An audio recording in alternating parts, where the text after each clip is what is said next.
ఏ వస్తువైనా సరే కంపెనీలో 5 రూపాయలకు తయారైతే కస్టమర్ కొనేది 20 రూపాయలకు.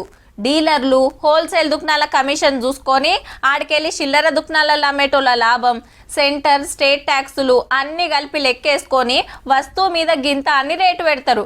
మనం గంతే పైకం ఇచ్చి తీసుకుంటాం. కొన్నిసార్లు ఉన్న రేటు మీద కూడా ఎక్కువ గుంజుతుంటారు కొందరు. అదేరే ముచ్చట అనుకోండి. కానీ ఇవాళ రేపు రేట్లు పెరుగుడే తప్ప తగ్గుడన్న ముచ్చటనే లేదు.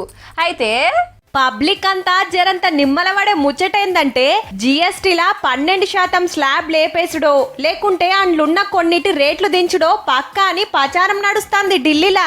గండ్లుండే వస్తువులు ఏవంటే పేస్టులు, కుక్కర్లు, వంటరల వాడే స్టీల్ సామాన్లు, ఉడుకు నీళ్ళు ఇచ్చే గీజర్లు, వాషింగ్ మిషన్లు, చెత్తిర్లు, కుట్టు మిషన్లు, సైకిళ్ళు, రెడీమేడ్ బట్టలు, చెప్పులు, పెన్నులు, పెన్సిళ్ళు, ఎండు పండ్లు, ఫోన్లు, కంప్యూటర్లు, టైల్స్, వ్యవసాయ పనిముట్లు ఇట్లా అన్ని సుతా దినా మక్కరవడేటియే. వీటి మీద ఇప్పుడు 100కి 12 రూపాయల ట్యాక్స్ ఉంటే 5 రూపాయలకు దించే ఆలోచన చేస్తురట సెంటరోళ్ళు.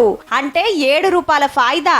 ఈ నెలలనే జిఎస్టీ మీటింగ్ పెట్టి ఫైనల్ చేసే కోపుందట. ఎంత లేదన్నా తక్కువ 40,000 కోట్ల రూపాయల భారం తగ్గినట్టే పబ్లిక్ కు. ఇప్పుడు జిఎస్టీలా 0, 5, 12, 18, 28 ఇట్లా 5 తీర్ల ట్యాక్సులున్నాయి. తప్పకుండా కొనాల్సిన వాటి మీదనే ఎక్కువ ట్యాక్స్ గుంజుతాన్రని ఎప్పటి సందో లొల్లి నడుస్తుంటే ఇప్పుడు సగవేట కార్యం ముంగటికొచ్చిందన్నట్టు. 12% కెంచి 5% దించే కంటే 0 వేసి ఇంకింత పుణ్యం కట్టుకోండి సార్లు.